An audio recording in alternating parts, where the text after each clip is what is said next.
Hello guys and welcome to another episode of the What to Buy channel. Sorry for the delay in posting new content. I was on holiday in Nepal and Italy. Now I'm back and I can show you my latest acquisition.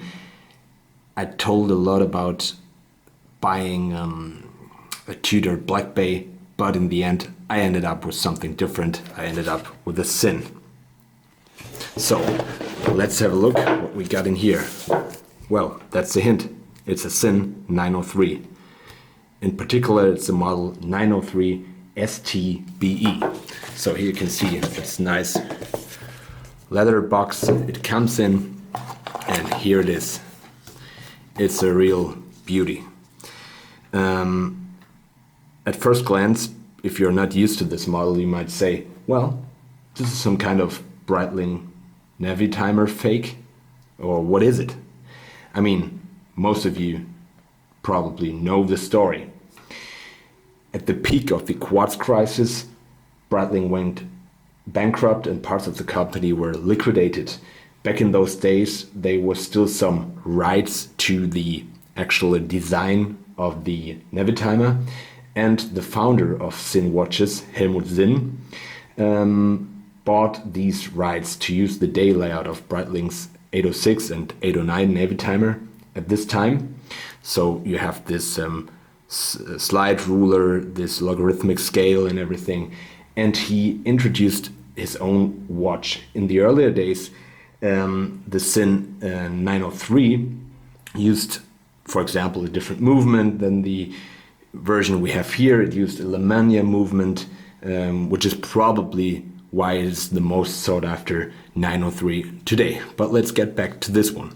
This one comes in a variety or with a variety of straps. I bought this used, and it came on this cow leather strap with this alligator design. Pretty nice. It's brown. I mean, it fits to the watch overall, but I think it's a little bit too subtle. So I went for a different bracelet. Let me show you in a second. Blue one, also made out of cow leather with this alligator style design. It's one of my favorite watch brands. It's Rios 1931. I mean, it's, in my opinion, one of the best bang per buck bracelets out there. It costs like 30 euros, but back to the watch. I have this on a Nato bracelet. The watch itself, you can see it, it's a chronograph. The movement, I can show you the movement just in a second because it has this see-through back. The movement is actually fairly nice, decorated with, for example, Geneva stripes. The rotor, it's a Sellita SW500 movement. It's of course self-winding. It's an automatic watch with 25 jewels. It has an oscillation of 28,800 per hour. It has a second stop function. It's anti-magnetic according to the German or the standards DIN 8309. The case is of course stainless steel. It's polished and satinized. It has a sapphire crystal in front. It's anti-reflective, and the case back as well is made out of the sapphire crystal and has an anti-reflective coating in the interior. So all in all, the feeling is really nice. The whole details are really nice finished. It looks just great, and the anti-reflective coating is so great that you really have the impression that you're able to touch the actual dial of the watch.